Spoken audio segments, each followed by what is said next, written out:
Morning. If you're just joining us, welcome to your new day. We are following breaking news. Russia claims it may have killed one of the most wanted terrorists in the world, ISIS leader Ibrahim Abu Bakr al-Baghdadi.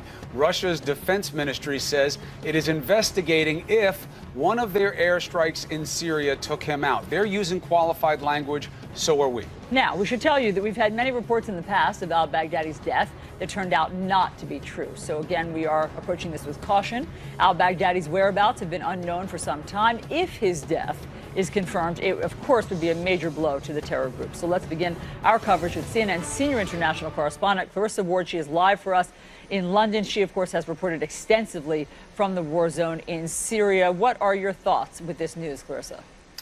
Well, we're getting more information now from the Russian Defense Ministry as to exactly what they think happened. They're essentially saying that on May 28th, they carried out an airstrike south of Raqqa targeting an ISIS military council meeting. They say that during the course of this airstrike, some 330 ISIS personnel were killed. Among them, 30 mid-level, or what they describe as mid-level field commanders. Now, already, Allison, I would say that raises a little bit of a red flag. ISIS are pretty savvy now. They've been dealing with airstrikes and drone strikes for several years. They understand that it is not advisable to move around in large groups or to meet in congregation in large groups. So that does sound a little strange, to be honest. Russia's defense ministry is saying that they have heard from various channels that Abu Bakr al-Baghdadi himself was also attending this meeting. They say that they're now looking into trying to confirm that. Of course, it's very difficult to confirm that. How do you confirm that without some kind of DNA evidence? Is there even a DNA sample of Abu Bakr al-Baghdadi out there? Would they be able to recover the body if it really was 330 people killed in a single strike? And I should say that is a very large amount of people to be killed in a single strike. Certainly a lot of questions yet to be answered here, Allison, but I would say that, of course, if it turns out that they have indeed killed Abu Bakr al-Baghdadi, this would be a huge boon for the Russians and a huge blow to ISIS. Chris? And we know that the immediate effect is exactly that. It is a PR reward for Russia, especially in light of this illusory promise that we've been getting about that they could be more helpful in the fight against ISIS, when the perception is they're just boosting the Assad regime in Syria. So how will we know if they really did take out the ISIS leaders? CNN's Barbara Starr live at the Pentagon with more. The optics are obvious, but how do we figure out the reality? Well, Chris, look, without a dead body and a recognizable face to show the world, how on earth would you know if Baghdadi has been killed or he's just still in hiding somewhere?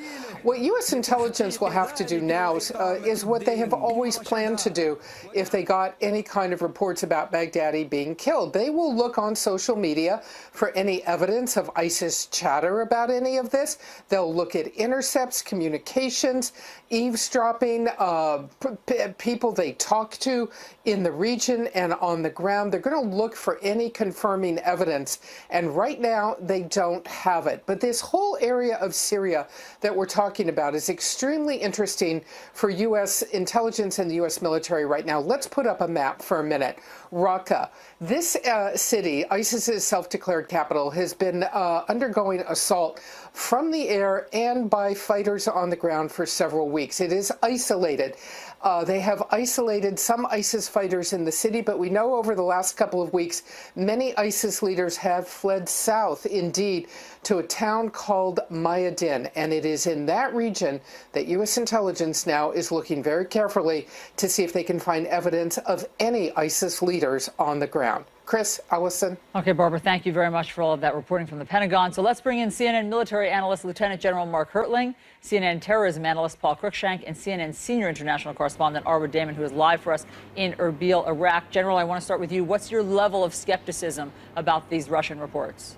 Very high, Allison, very high. This is a report without any forensics, without the Russians even giving us where they're getting the information from. There have been multiple reports over the last couple of years about Baghdadi being killed. In fact, there was one just a few weeks ago that he was in Al-Qaim, Iraq, and was killed there. Before that, it was Tal Afar. So there have been multiple killings of Mr. Baghdadi, and they have all proven to be false. There's a reason he's called the ghost. There's just too much to this story that makes me skeptical. 300 people in one strike, that doesn't make sense. That would have been reported, especially if it happened on May the 28th, which was the second day of Ramadan. We would have heard about that from sources on the ground.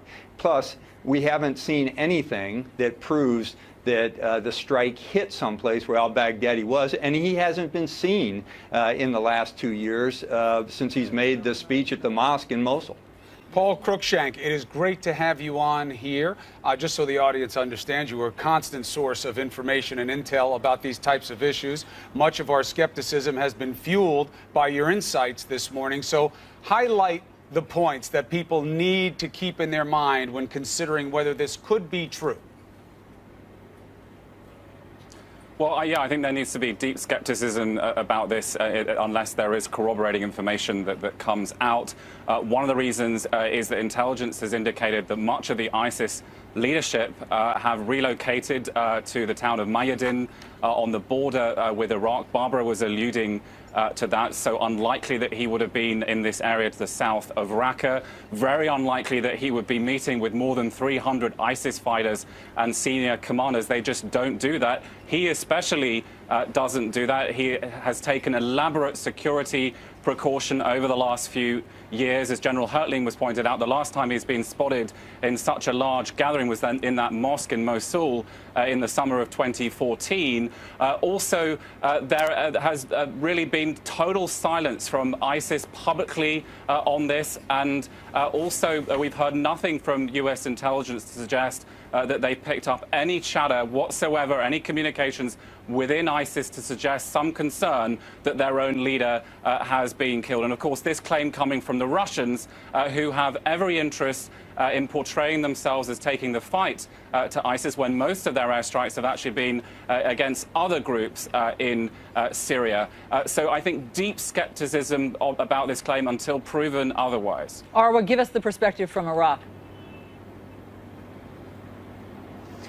Well, look, the points have all been very well made in how we should be viewing the possibility that Abu Bakr al-Baghdadi was even attending a high-level meeting that would have had many of his senior lieutenants at it. It's also worth adding this to the entire conversation. When we have in the past seen key leaders killed, whether it was Zarqawi, al-Qaeda in Iraq's leader, which is, of course, the previous incarnation of what is now today ISIS, when we saw bin Laden killed, that did not necessarily hamper the organization's operations to the degree that then saw them disintegrate. These are organizations, especially when it comes to the expertise that one like ISIS does have, they have leadership in place to move in and take over. They're also, as has already been mentioned, quite savvy when it comes to how they are moving around, how they have their key operatives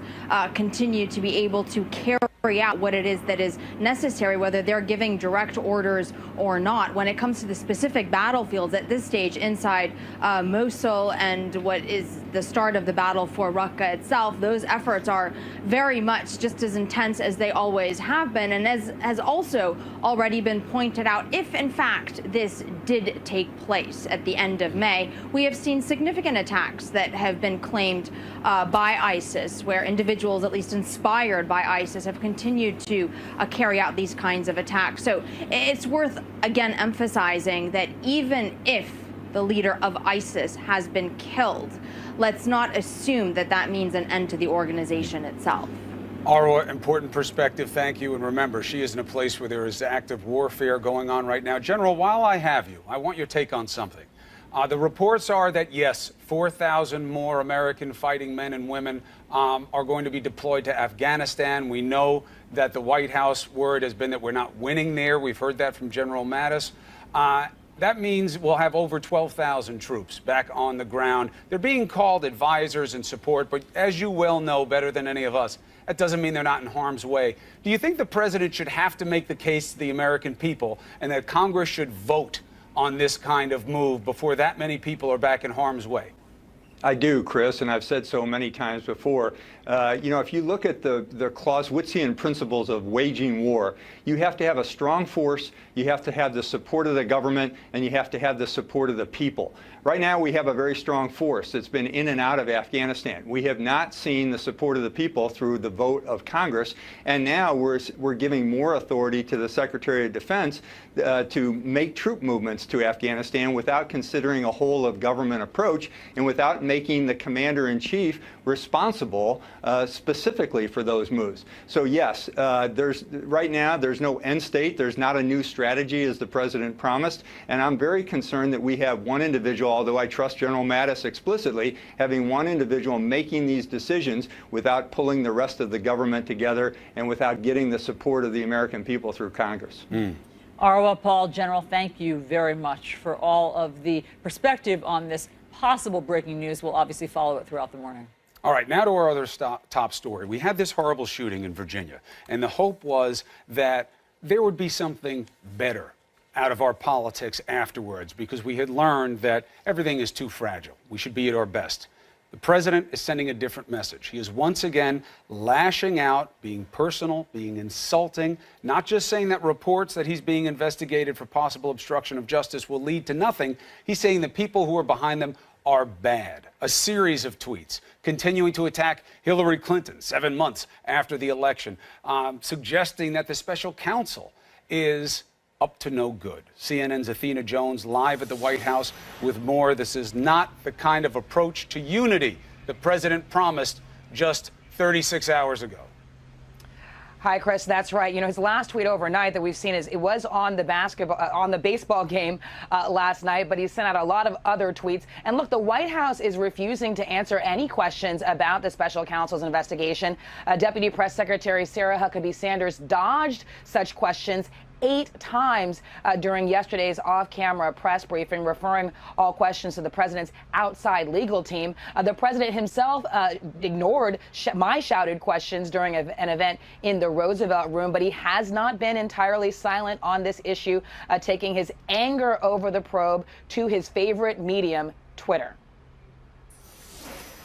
President Trump lashing out on a day when many sought to overcome partisan bickering, sending out a flurry of tweets blasting the Russia investigation, attacking special counsel Robert Mueller and his team, though not by name, as bad and conflicted people, denouncing the possible obstruction probe against him as a witch hunt, and lashing out again at Hillary Clinton 219 days after the election. I think it would be good for Donald Trump to watch his tweets a little more carefully. What do you think of that when he calls Mueller's investigation a witch hunt? Only to what he does, not what he says.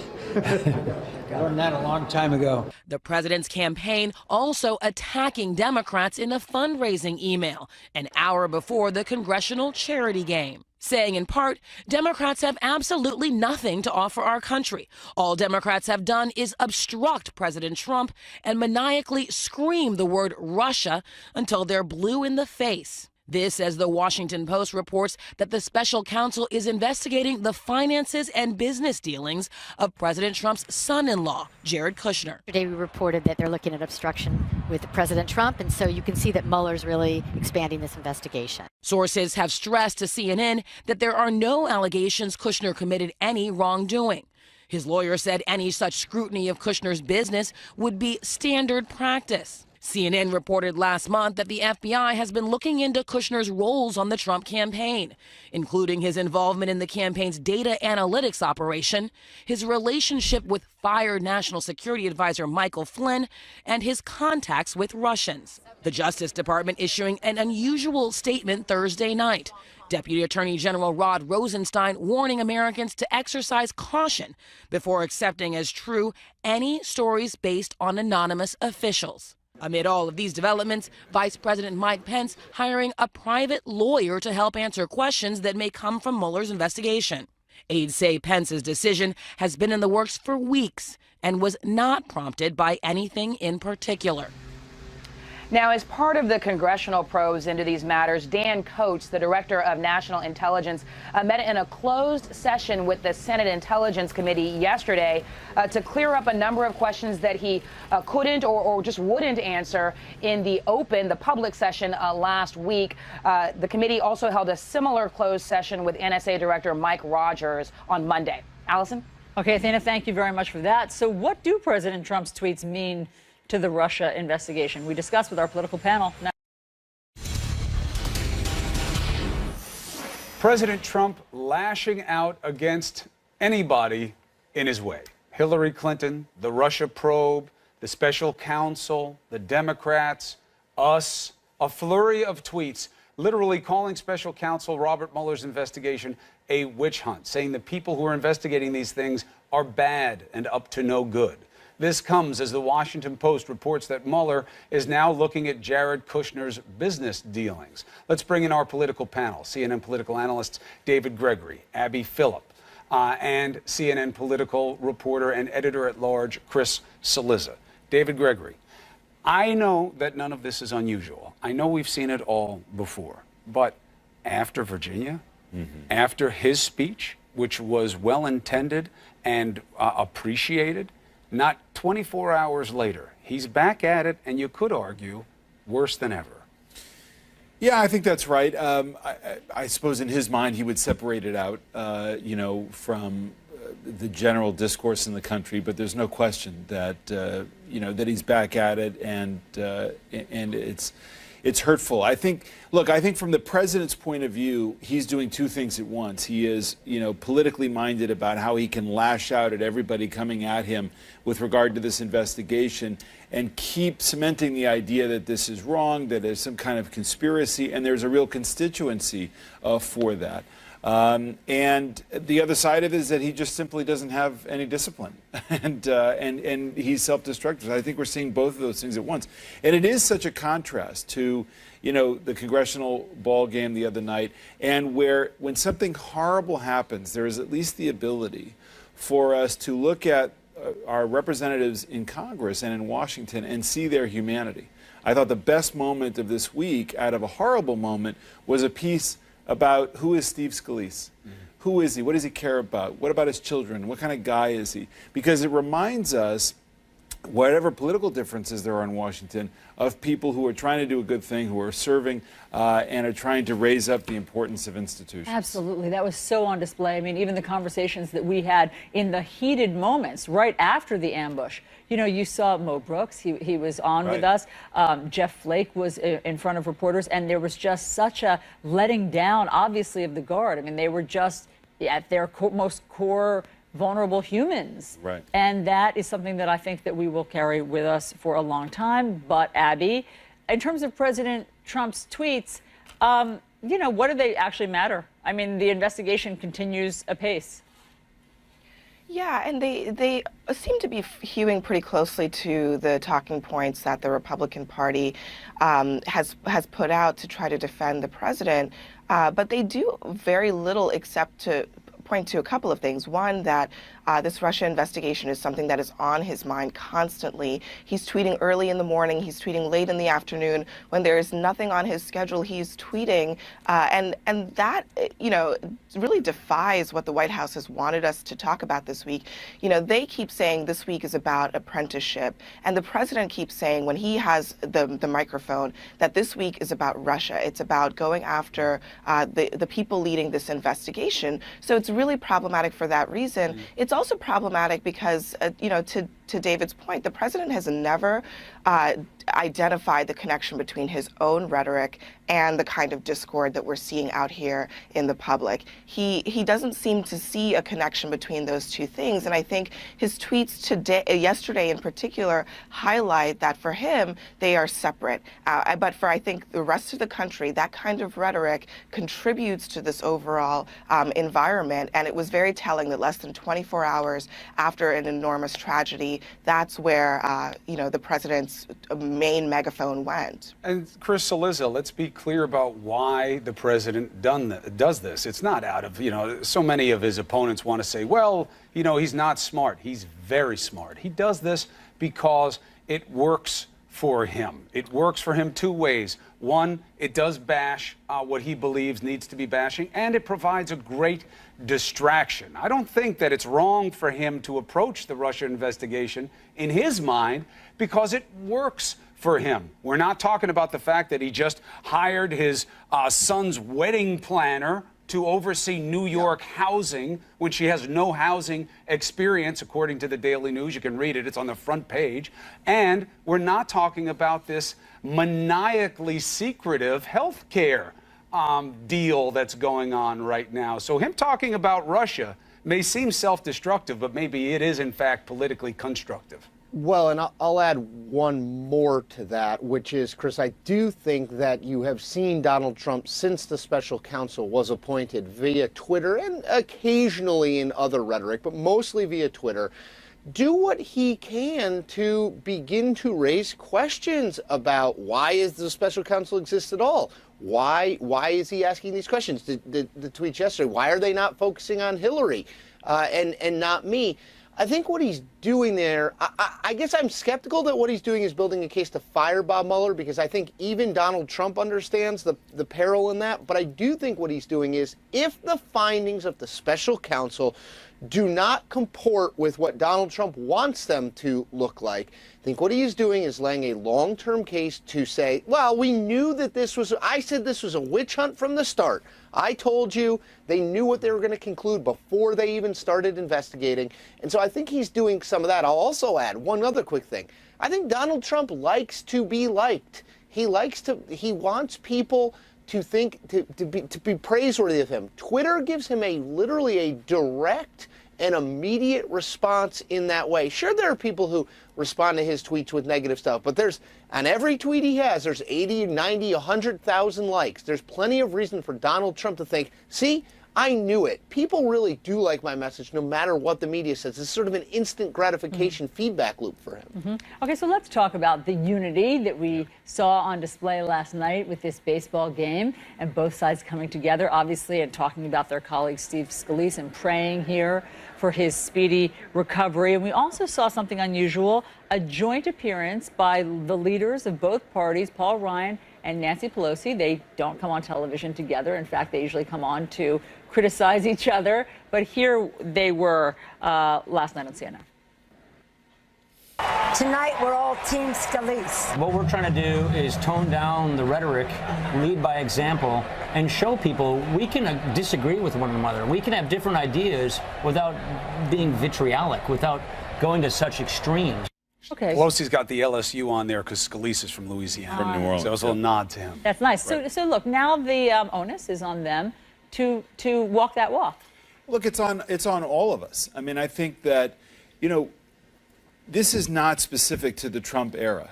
We've lived through times. I'm obsessed with the Civil War at the moment because I'm reading this classic book about it. And you want to talk about times of great peril in terms of how divided we were, right? I mean, it's not even close. We have also survived political violence in this country, but we have to take these moments to remind ourselves that we have a common humanity as citizens. We do, and that we have to assign some of that to our political leadership. And our political leadership has then the opportunity here and the need to lead us in that and not to demonize each other. So out of something horrible, maybe there's a moment to give that some momentum.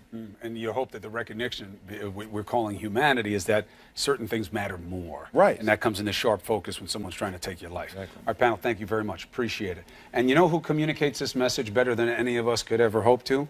The man who's going to be on the show with us next, who was calm in a moment of crisis and who took us through what was going on, Congressman Mo Brooks. He is with us again to talk about the game, talk about how he's doing, and what we should all do moving forward. Great to see you, sir.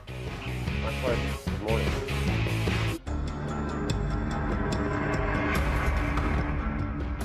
Forgive my voice cracking a little bit, but the adrenaline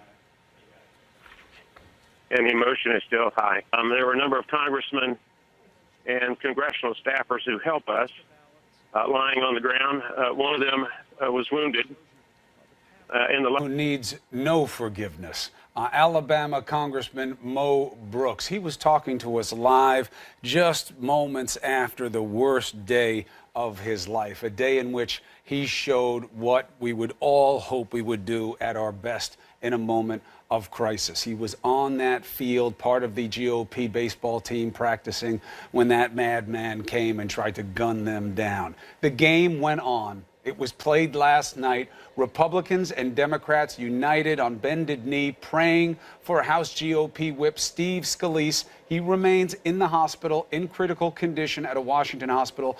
His doctors do say he made some improvement after the second round of surgeries. Congressman Mo Brooks played in that game, joins us now. Congressman, as we've said to you before, we want to thank you, not just for helping us understand those first moments, but for doing what you did for your fellow man on that field. How are you doing this morning?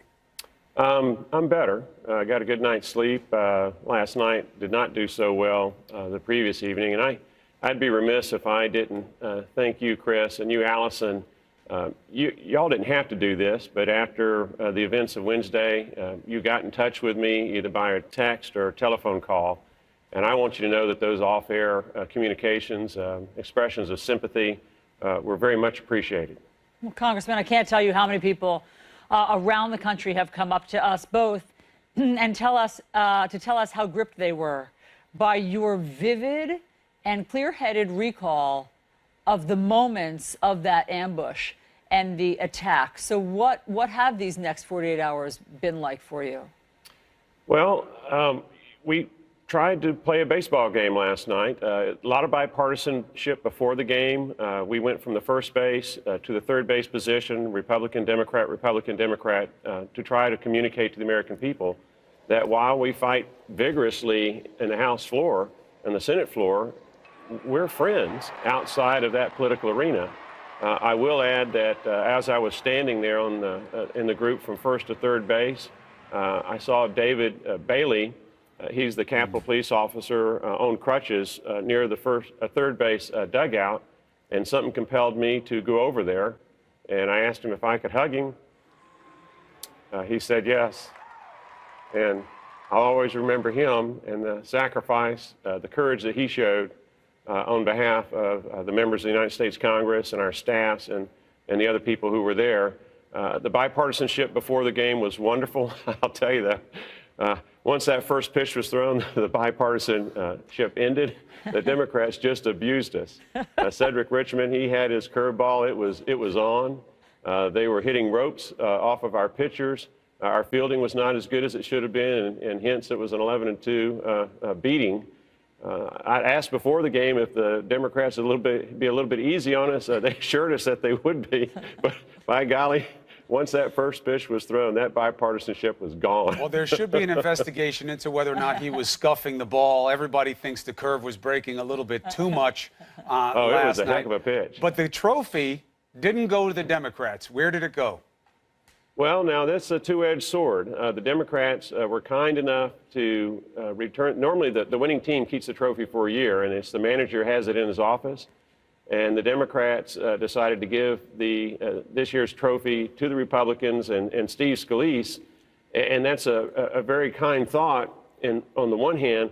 But on the other hand, we now have in our offices a year-long reminder of the thrashing we got last night from the Democrats.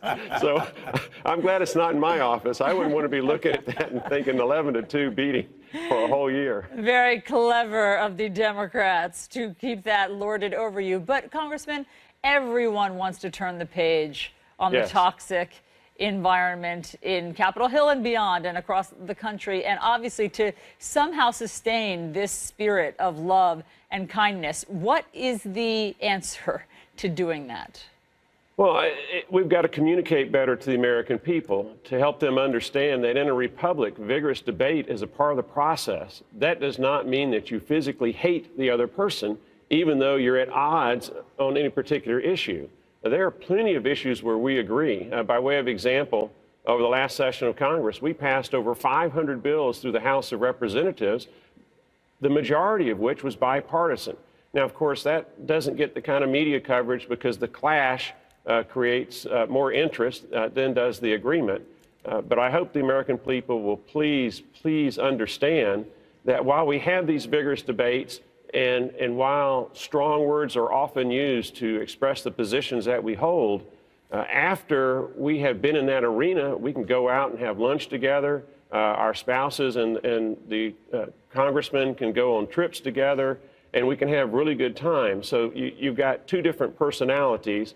And overall, though, the relationship between the Republicans and the Democrats is quite good on a social level and on a personal level. Now, granted, we have disagreements on the policy issues, and we've just got to get the American people to understand that this vigorous discourse is a part of having a republic, and it's preserved us well and done us well as a country now for over 230 years. Well, they only know what you show, you know, and when you have either the ugly tweets from the president or the hostility exchange between parties, that's what they wind up taking away. So the more they see the comedy that you're speaking to, the better their perception will be. But the reason that we were reaching out to you, Congressman, is because, yeah, it'd be nice to see something come out of politics. But what happened on that field went way beyond politics. And for you to live through something like that and to do what you did on that field, and a lot of the men out there did it. When I learned from Williams yesterday and the kid Micah, who got Zach Micah got hit in the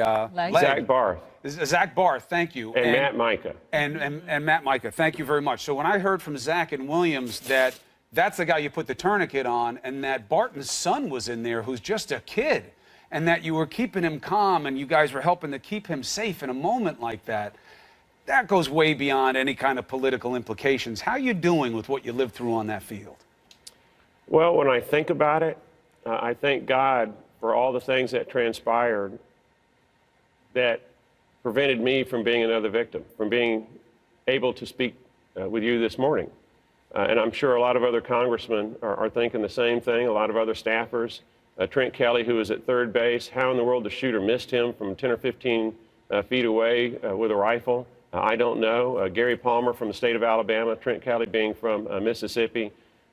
Gary Palmer was at shortstop, and a lot of what I'm doing right now is communicating with other members and staffers to try to reconstruct where everybody was and have a better, complete understanding of what transpired. By way of example, I didn't remember initially who it was that helped me with Zach Barth. Well, the person who was next to me was Senator Jeff Flake. And for the life of me, I could not remember who that person was. So you're intensely focused on some things, but other things you're just totally oblivious to. And Jeff Flake, he did a great job during this 5 to 10 minutes of terror. Brad Winstrup from Cincinnati, Ohio, an MD, once things calmed down, he immediately rendered the kind of aid that was necessary and may have helped save the life of Steve Scalise during those critical moments in helping to stem the blood loss.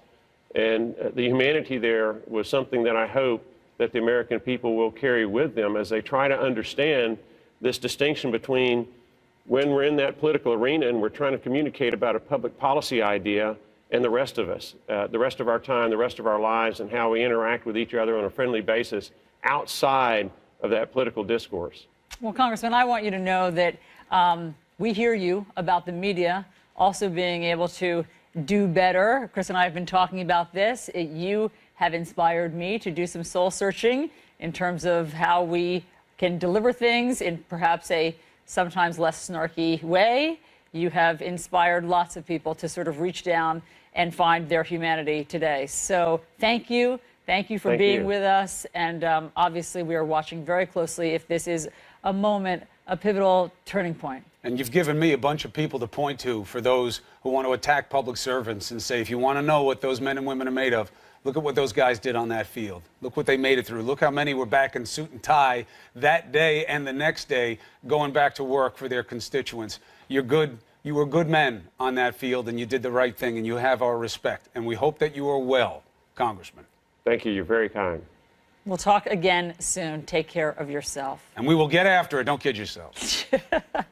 You can get after it, I mean, obviously, and do reporting with somehow a more open heart. You can test without making your opponent detestable. There you go. Meanwhile, Jurors in the Cosby trial are heading into day 5 of deliberations after telling the judge that they were deadlocked. So can there be a verdict? We have a live report next. It's ordered to continue deliberating after telling the judge that they were deadlocked. So can they reach a verdict? CNN's Jean Casares is live in Norristown, Pennsylvania. She's been there throughout the trial. What's the latest? Well, the latest is 40 hours. That is how long they have deliberated. They're going to be back here at 9 o'clock this morning. It was 8:45 last night. We all go into the courtroom because we're summoned, and the jury comes in, and they were really just, I didn't see anything. They were just sort of like in a daze, I would say. They came in, and the judge said, I am so proud of you. I want to tell you how proud I am of you. And then he said, I've got to remind you that you cannot talk in small groups. You cannot talk at breakfast amongst each other. I want you to get a good night's sleep. I haven't heard from you since I gave you the charge to continue deliberating after you told us you were deadlocked. So I leave it in your hands. Come back tomorrow. But Chris, here was the amazing thing. Only the attorneys stand up when the jurors usually come in. And last night at 9 o'clock at night, for the first time, every person in the courtroom stood up in unison, and that gallery included, when the jurors walked in. And I don't know if they saw it or noticed it, but it was very different, Chris, and it was sort of like a moment in court. And they've been through it. I mean, 40 hours is a long time. The judge giving them a night off to go back to their families, an obvious compromise position there from normal sequester. But look, no matter which way this verdict comes out, the reporting that you've been doing along the way, and you're going to have to continue to do, is going to be the analysis of how tricky this decision was on these 3 counts and why, again, no matter how it comes out. Jean, thank you for the reporting. Very helpful. All right, so there was a moving moment on the mound at last night's congressional baseball game. Do you know who that is throwing out the first pitch? That's David Bailey, the wounded Capitol police officer. He came out through the first pitch. He was one of 2 officers shot by that gunman targeting Republican lawmakers. CNN's Alexander Marquardt has more on these heroes who truly went beyond the call of duty. They are officers in an arm of law enforcement that most Americans had probably never heard of until Wednesday. David Bailey and Crystal Griner, special agents with the U.S. Capitol Police, are being hailed as national heroes for preventing a slaughter at the Republican congressional baseball team practice. Many lives would have been lost if not for the heroic actions of the 2 Capitol Police officers who took down the gunman despite sustaining gunshot wounds during a very, very brutal assault. According to the harrowing accounts of the members of Congress and staffers at the practice, when they realized they were being shot at, they frantically ran for cover.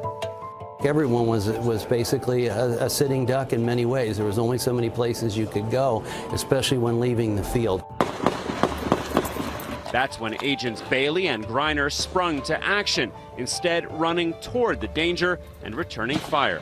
They were taking on a guy with a rifle from 90 to 120 feet away. They had pistols. He had a rifle. That's not a fair fight. Both of them were wounded. The bravery that they showed is just incredible. These two Capitol Police officers are warriors. I've never seen anything like it before. Both of them had wounds and they were still firing. Bailey and Griner were only at the early morning practice because they're the security detail assigned to Congressman Steve Scalise, the team's second baseman, but more importantly, the House Majority Whip, a leadership job that comes with 24/7 protection. I can't underscore enough how important the Capitol Police were. They were there within seconds, and had they not been there, I would not be standing here today. I'm sure of that fact. More than 50 shots were exchanged before the attack finally ended, but not before the shooter, James Hodgkinson of Belleville, Illinois, wounded 4, including Scalise and Special Agent Griner. Had they not been there, it could have been what several players have called a massacre. There could have easily been 25 deaths or more today, but Officers Griner and Bailey prevented that, and my family and I will be forever grateful. Alex Marquardt, CNN, Alexandria, Virginia. Oh my gosh, thank God for those heroes. So another top story that we're following, Russia claims that they may have killed ISIS leader al-Baghdadi in an airstrike. Up next, We talked to former CIA Director Michael Hayden about whether this report can